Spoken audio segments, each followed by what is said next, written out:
কিনা? হ্যাঁ, ভৌগোলিকভাবে আমি হিন্দু। আমি কোনো ধর্ম নিয়ে পড়াশোনা করি না, আর কোনো ধর্মে বিশ্বাসও করি না। এখানে আমার প্রশ্নটা হলো, আপনি কি বিশ্বাস করেন যে পৃথিবীতে অনেকগুলো ধর্ম আছে আর এই ধর্মগুলো থাকার প্রয়োজন আছে? কারণ আপনার লেকচারে আপনি নিজেই বলেছেন যে আল্লাহ সর্বশক্তিমান স্রষ্টা, পৃথিবীর সব মানুষকে তৈরি করেছেন পুরুষ এবং নারী হিসাবে, এবং তিনিই তাদের বিভক্ত করেছেন, ভাগ করেছেন বিভিন্ন ধর্মে, বিভিন্ন এলাকা ইত্যাদি ইত্যাদি, যাতে করে তারা নিজেদের মধ্যে যুদ্ধ না করে, বরং একে অন্যকে যাতে বুঝতে পারে। এখন আপনি কি আমাকে বুঝিয়ে বলবেন ক্রুসেডের উদ্দেশ্য কি ছিল? আর এটাও কি আমাকে বুঝিয়ে বলবেন, আপনি নিজেই যেটা বললেন যে হিন্দুইজম আর ইসলাম ধর্ম এই দুইটার মধ্যে পার্থক্যটা? আপনি আপনার লেকচারেই বললেন যে একটা হলো হিন্দুইজম আর অন্যটা হলো ইসলাম ধর্ম। আপনি কখনোই বলেননি যে হিন্দুইজম একটা ধর্ম। আপনার লেকচারে আপনি নিজেই বললেন হিন্দুইজম আর ইসলাম ধর্মের পার্থক্য সেটা হলো হিন্দুরা বিশ্বাস করে যে সব কিছুই স্রষ্টা, আর মুসলমানরা বিশ্বাস করে সব কিছুই হলো স্রষ্টা। যদি সব কিছুই স্রষ্টার হয়ে থাকে তাহলে এত খুনোখুনি হচ্ছে কেন? হোক সেটা ইন্ডিয়ায় অথবা পৃথিবীর অন্য যে কোনো জায়গায়, এমনকি মুসলমান দেশগুলোতে এসব হচ্ছে। অনেক ধন্যবাদ ভাই, খুব সুন্দর প্রশ্ন করেছেন। আর আপনি বললেন যে আমি আমার লেকচারে বলেছি যে সর্বশক্তিমান ঈশ্বর সব মানুষকে বানিয়েছেন মাত্র একটি যুগল থেকে, পুরুষ এবং নারী। তারপর তিনি তাদেরকে বিভক্ত করেছেন বিভিন্ন ধর্মে। ভাই, আমি এই কথাটা কখনোই বলিনি যে সর্বশক্তিমান ঈশ্বর মানুষকে বিভক্ত করেছেন বিভিন্ন ধর্মে। রেকর্ড করে রাখতে পারেন, আমি কখনোই বলিনি যে বিভিন্ন ধর্মে। আমি বলেছি বিভিন্ন জাতি আর উপজাতিতে। অনেক জাতি, অনেক রং, বিভিন্ন ধর্মে না। আল্লাহ বলেছেন ধর্ম একটাই।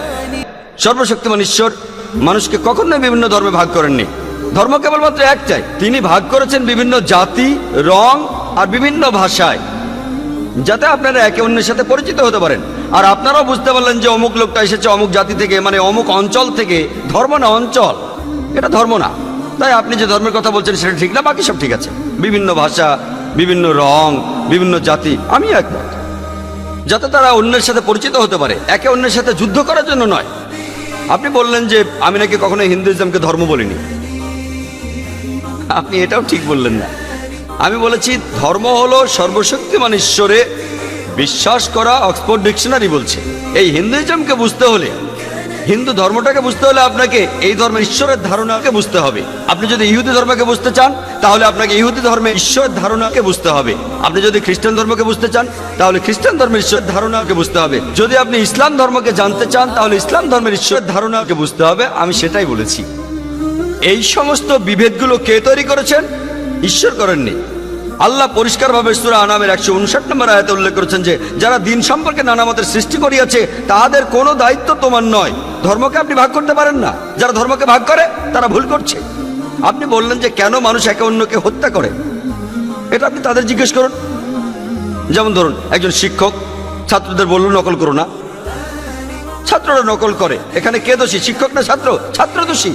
এখানে আল্লাহ মানুষ জাতির প্রত্যেককে একটা স্বাধীন ইচ্ছা শক্তি দিয়েছেন যে তোমরা যা খুশি করতে পারো, আমি শুধু গাইডেন্সটা দেব। সর্বশেষ আর চূড়ান্ত গাইডেন্স, সর্বশেষ আর চূড়ান্ত আসমানি কিতাব হলো পবিত্র কোরআন। এখানে সব নির্দেশগুলো দেওয়া আছে। আর আল্লাহ বলেছেন, আমি আমার লেকচারও বলেছি যে সূরা মাইদার 32 নম্বর আয়াতে উল্লেখ আছে, যদি কেউ কোনো মানুষকে হত্যা করে, হোক সে মুসলিম বা অমুসলিম, হোক সে হিন্দু, ইহুদি, খ্রিস্টান, শিখ, যে কেউ, যদি সেটা হত্যাকাণ্ডের অপরাধে না হয়, যদি দুনিয়া ধ্বংসাত্মক কাজের জন্য না হয়, তাহলে সেজন্য পুরো মানব জাতিটাকে হত্যা করলো। যদি কেউ কোনো মানুষকে বাঁচায় তাহলে সেজন্য পুরো মানব জাতিটাকেই বাঁচালো। তাই সর্বশক্তিমান ঈশ্বর মানুষের এই একে অন্যের সাথে খুনোখুনি পছন্দ করেন না। কিন্তু মানুষ যদি তার কথা না শোনে, কাকে দোষ দেবেন? দোষ মানুষের। এই পৃথিবীতে আল্লাহ বলেছেন সূরা মুলকের 2 নম্বর আয়াতে আছে যে এই পৃথিবীতে আল্লাহ সৃষ্টি করিয়াছেন মৃত্যু এবং জীবন তোমাদিগকে পরীক্ষা করিবার জন্য। আল্লাহ মৃত্যু আর জীবন তৈরি করেছেন আমাদের সবাইকে পরীক্ষা করার জন্য। আল্লাহ এখানে ইন্টারফেয়ার করেন না। তিনি চাইলে করতে পারতেন। কোরআন বলছে যদি আল্লাহ চাইতেন তিনি সবাইকে বিশ্বাসী বানিয়ে পৃথিবীতে পাঠাতেন, তাহলে এই পরীক্ষাটা থাকতো না। যদি শিক্ষক চান পাশ করুক আর না করুক, তিনি সবাইকে পাশ করিয়ে দিতে পারেন।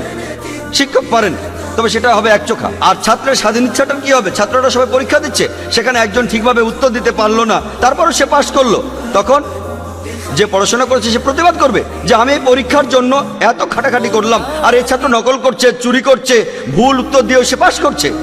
তাহলে পরের ব্যাচ যদি তারা বুঝতে পারে যে শিক্ষক সবাইকে পাশ করান, সে ঠিক উত্তর দিক আর ভুল উত্তর দিক, তখন সবাই পড়াশোনা ছেড়ে দেবে। এভাবে আপনি একটা মেডিকেল ডিগ্রিও পেতে পারেন, কিন্তু এই ডাক্তার যখন মেডিকেল পাশ করে বের হবে, তখন সে মানুষ সারাতে পারবে না, মানুষ মারতে পারবে। আর সেজন্য আল্লাহ সুবহানাহু ওয়া তাআলা পবিত্র কোরআনের মাধ্যমে মানুষ জাতিকে নির্দেশ দিয়েছেন, হত্যা করো না, অন্যের ক্ষতি করো না, মানুষকে ভালোবাসো। আমার লেকচারে সব বলেছি, কিন্তু মানুষ যদি না করে তার মানে তারা কোরআন মেনে চলছে না। ধরুন যে কোনো মানুষ, ধরুন সে যে কেউ হোক, সে আমেরিকান বা পাকিস্তানি হোক, সে পৃথিবীর যে কোনো জাতির মানুষ, মানুষ হয়তো বলতে পারে, ধরুন যদি আপনার নাম হয়ে থাকে কোনো মুসলমান নাম, আব্দুল্লাহ বা জাকির বা মোহাম্মদ, নাম দিয়ে বেহেশতে যেতে পারবেন না।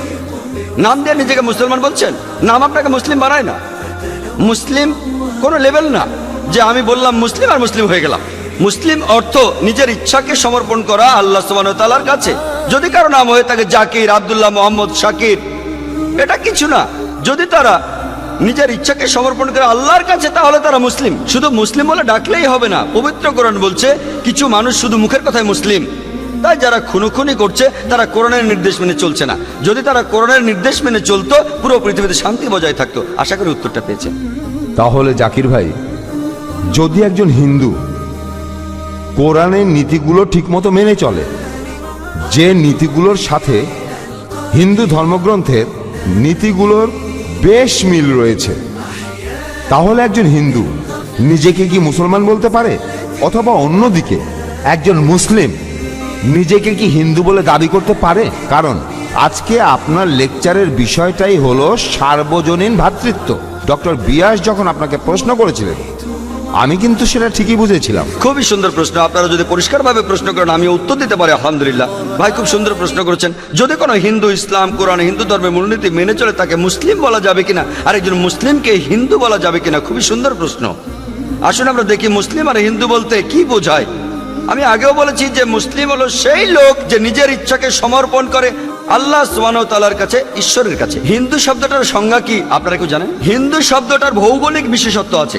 যে লোক ইন্ডিয়ায় বাস করে, যে লোক সিন্ধু নদীর অববাহিকায় এই সভ্যতায় বাস করে, সে একজন হিন্দু। আর এভাবে আমিও একজন হিন্দু। আপনারা কি জানেন? হিন্দু শব্দটার একটা ভৌগোলিক বিশেষত্ব আছে। যে কাউকে জিজ্ঞেস করতে পারেন। স্বামী বিবেকানন্দের মতে হিন্দু শব্দটা সঠিক নয়। ভৌগোলিকভাবে আমি একজন ইন্ডিয়ান, ভৌগোলিকভাবে আমি একজন হিন্দু। কিন্তু স্বামী বিবেকানন্দ বলেছেন যে হিন্দুদের আসলে বলা উচিত বেদান্তবাদী, তাদেরকে হিন্দু বলা উচিত না, বেদান্তবাদী। তাই যদি জিজ্ঞেস করেন ভৌগোলিকভাবে আমি হিন্দু কিনা, হ্যাঁ ভৌগোলিকভাবে আমি হিন্দু, আমি একজন হিন্দু। তবে যদি জিজ্ঞেস করেন আমি বেদান্তবাদী কিনা, বেদ মানি কিনা, আমি বলবো বেদের যে কথাগুলো পবিত্র কোরআনের কথার সাথে মিলে যায়, সেগুলো কথা মেনে চলার প্রতি আমার কোনো আপত্তি নেই। তাহলে জাকির ভাই, যদি একজন হিন্দু কোরআনের নীতিগুলো ঠিকমতো মেনে চলে, যে নীতিগুলোর সাথে হিন্দু ধর্মগ্রন্থের নীতিগুলোর বেশ মিল রয়েছে, তাহলে একজন হিন্দু নিজেকে কি মুসলমান বলতে পারে? অথবা অন্যদিকে একজন মুসলিম নিজেকে কি হিন্দু বলে দাবি করতে পারে? কারণ আজকে আপনার লেকচারের বিষয়টাই হলো সার্বজনীন ভ্রাতৃত্ব। ডক্টর বিয়াস যখন আপনাকে প্রশ্ন করেছিলেন, আমি কিন্তু সেটা ঠিকই বুঝেছিলাম। খুবই সুন্দর প্রশ্ন। আপনারা যদি পরিষ্কারভাবে প্রশ্ন করেন, আমি উত্তর দিতে পারি আলহামদুলিল্লাহ। ভাই খুব সুন্দর প্রশ্ন করেছেন। যদি কোনো হিন্দু ইসলাম, কোরআন, হিন্দু ধর্মের মূলনীতি মেনে চলে, তাকে মুসলিম বলা যাবে কিনা, আর একজন মুসলিমকে হিন্দু বলা যাবে কিনা, খুবই সুন্দর প্রশ্ন। আসুন আমরা দেখি মুসলিম আর হিন্দু বলতে কি বোঝায়। আমি আগেও বলেছি যে মুসলিম হলো সেই লোক যে নিজের ইচ্ছাকে সমর্পণ করে আল্লাহ সুবহানাহু ওয়া তাআলার কাছে, ঈশ্বরের কাছে। হিন্দু শব্দটার সংজ্ঞা কি আপনারা কেউ জানেন? হিন্দু শব্দটার ভৌগোলিক বিশেষত্ব আছে। যে লোক ইন্ডিয়ায় বাস করে, যে লোক সিন্ধু নদীর অববাহিকায় এই সভ্যতায় বাস করে, সে একজন হিন্দু। আর এভাবে আমিও একজন হিন্দু। আপনারা কি জানেন? হিন্দু শব্দটার একটা ভৌগোলিক বিশেষত্ব আছে। যে কাউকে জিজ্ঞেস করতে পারেন। স্বামী বিবেকানন্দের মতে হিন্দু শব্দটা সঠিক নয়। ভৌগোলিকভাবে আমি একজন ইন্ডিয়ান, ভৌগোলিকভাবে আমি একজন হিন্দু। কিন্তু স্বামী বিবেকানন্দ বলেছেন যে হিন্দুদের আসলে বলা উচিত বেদান্তবাদী, তাদেরকে হিন্দু বলা উচিত না, বেদান্তবাদী। তাই যদি জিজ্ঞেস করেন ভৌগোলিকভাবে আমি হিন্দু কিনা, হ্যাঁ ভৌগোলিকভাবে আমি হিন্দু, আমি একজন হিন্দু। তবে যদি জিজ্ঞেস করেন আমি বেদান্তবাদী কিনা, বেদ মানি কিনা, আমি বলবো বেদের যে কথাগুলো পবিত্র কোরআনের কথার সাথে মিলে যায় সেগুলো কথা মেনে চলার প্রতি আমার কোনো আপত্তি নেই। যেমন ধরুন, সৃষ্টিকর্তা মাত্র একজন, কিন্তু যদি বলেন আমি বিশ্বাস করি কিনা সৃষ্টিকর্তা ব্রাহ্মণদের মাথা থেকে সৃষ্টি করিয়েছেন, আর এমন গোত্র যেটা সবচেয়ে উপরের গোত্র, আর ক্ষত্রিয়দের তার বুক থেকে, আমি বেদ থেকে উদ্ধৃতি দিচ্ছি। যদি আপনি বেদ বিশ্বাস না করেন সেটা আপনার সমস্যা ভাই, তবে আমি বেদ থেকে উদ্ধৃতি দিচ্ছি। এখানে বেদের অনেক পণ্ডিত বসে আছেন, তাদের জিজ্ঞেস করে দেখতে পারেন। বেদ বলছে, আমি না, বৈশ্যরা উরু থেকে এসেছে, আর আর শূদ্ররা এসেছে ঈশ্বরের পা থেকে। তো এই ধারণার সাথে আমি একেবারে একমত না। ঠিক তাই, তবে যদি জিজ্ঞেস করেন আমি বেদের দর্শনে বিশ্বাস করি কিনা, আমি বলবো না, হিন্দু ধর্মের এই দর্শনে আমি বিশ্বাস করি না। তাহলে আপনার কথায় যে ইন্ডিয়ায় থাকে সেই হিন্দু, হ্যাঁ, আপনি তাই বলবেন? আমরা ভৌগোলিকভাবে হিন্দু। খুব ভালো হ্যাঁ ভাই, আপনি ঠিকই আমরা বলেছেন। সবাই এখানে যে হিন্দু, লোক সবাই ইন্ডিয়ায় বাস হিন্দু। করে, সে একজন হিন্দু। একইভাবে যে লোক আমেরিকায় বাস করে সে একজন আমেরিকান হবেই, সে একজন আমেরিকান। খুব খুব ভালো, ভালো, খুব ভালো, আলহামদুলিল্লাহ। খুব ভালো, তাই যে লোক ইন্ডিয়াতে থাকে, খুব ভালো। তাহলে আমরা এখানে যারা আছি সবাই হ্যাঁ। হিন্দু, আপনিও হিন্দু। ঠিক তাই, আমি আপনার সঙ্গে একমত। ভৌগোলিকভাবে ইন্ডিয়ায় যারা বসবাস করে তারা সবাই হিন্দু, আমি আপনাদের সঙ্গে একমত। ভৌগোলিক সংজ্ঞা অনুযায়ী যদি আপনি বলেন, যদি বলেন যে ইন্ডিয়ায় যারা বাস করে তারা হিন্দু, ঠিক কথা, সব পণ্ডিতই মানবেন ইন্ডিয়ায় যারা বাস করে তারা হিন্দু। ভৌগোলিকভাবে আমিও একজন হিন্দু, কিন্তু ইন্ডিয়ায় বসবাস করে আমি মুসলিম হতে পারি? হ্যাঁ, অবশ্যই। তাই একজন লোক মুসলিম হিন্দু দুটোই হতে পারে। হ্যাঁ, সেই মুসলিম যদি ইন্ডিয়ায় বসবাস করে সে একজন হিন্দু হতে পারে। তবে যদি একজন হিন্দু আমেরিকায় বসবাস করে সে আসলে হিন্দু নয়, আপনারা জানেন, সে একজন আমেরিকান। তাই হিন্দুইজমকে আপনি একটা সর্বজনীন ধর্ম বলতে পারেন না। পণ্ডিতরা তাই বলেন হিন্দু ধর্মটা শুধুমাত্র ইন্ডিয়াতে সীমাবদ্ধ, এটা কোনো ধর্ম না, এটা একটা ভৌগোলিক বিশেষত্ব। স্বামী বিবেকানন্দের মতে, তিনি একজন বিখ্যাত পণ্ডিত, হিন্দুইজম শব্দটা হলো একটা মিসনোমার। মিসনোমার মানে জানেন? মিসনোমার মানে ভুল অর্থে শব্দ প্রয়োগ করা। এই শব্দটা আসলে হওয়া উচিত বেদান্তবাদী। তাই যদি আমাকে বলেন আমি একজন হিন্দু কিনা, আমি বলবো যদি হিন্দু বলতে ইন্ডিয়ায় বসবাসকারীকে বোঝান তাহলে অবশ্যই আমি একজন হিন্দু। কিন্তু যদি বলেন হিন্দু হলো সেই লোক যে পুজো করে, একটু আগে ভাই আপনি যেটা বললেন যে সে বিশ্বাস করে অনেক অনেক দেবতা যাদের আকার আছে আর দেবতার হাত আছে, মাথা আছে, সেক্ষেত্রে আমি হিন্দু না। কিন্তু যদি ভৌগোলিক বিশেষত্বের কথা বলেন, হ্যাঁ আমি একজন হিন্দু। একইভাবে একজন হিন্দু মুসলিম হতে পারে, হ্যাঁ একজন ইন্ডিয়ান মুসলিম হতে পারে, একজন হিন্দু মুসলিম হতে পারে। কিন্তু যদি সেই ইন্ডিয়ান মূর্তি পূজা করে সে মুসলিম হতে পারবে না। কারণ পবিত্র কোরআনে সূরা নিসার 48 নম্বর আয়াতে উল্লেখ আছে, এছাড়া সূরা নিসার 116 নম্বর আয়াতে উল্লেখ আছে যে আল্লাহ সুবহানাহু ওয়া তাআলা তার সহিত শরীক করাকে ক্ষমা করেন না।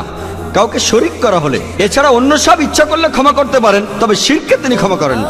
তাই একজন ইন্ডিয়ান যে ইন্ডিয়ায় বাস করে ভৌগোলিকভাবে হিন্দু মুসলিম হতে পারে, কিন্তু যদি সেই ভৌগোলিক হিন্দু ইন্ডিয়ান আল্লাহর আদেশ না মানেন, অর্থাৎ এক ঈশ্বরে বিশ্বাস না করা, নবী সাল্লাল্লাহু আলাইহি সাল্লামকে বিশ্বাস না করা, তাহলে সে মুসলিম হতে পারবে না। যে মুসলমান কোরআনের নির্দেশ মেনে চলে আর ইন্ডিয়ায় বাস করে সে একজন ইন্ডিয়ান এভাবেই মুসলিম। শেষ হয়ে আশা করি গেল পরিষ্কার। আজকের এপিসোড। নিত্য নতুন সকল ধরনের আপডেট এপিসোড পেতে বা ভিডিও পেতে আমার এই চ্যানেলটি সাবস্ক্রাইব করে পাশে থাকবেন ইনশাআল্লাহ। সবাই ভালো থাকবেন, সুস্থ থাকবেন। আসসালামু আলাইকুম ওয়া রাহমাতুল্লাহি ওয়া বারাকাতুহু।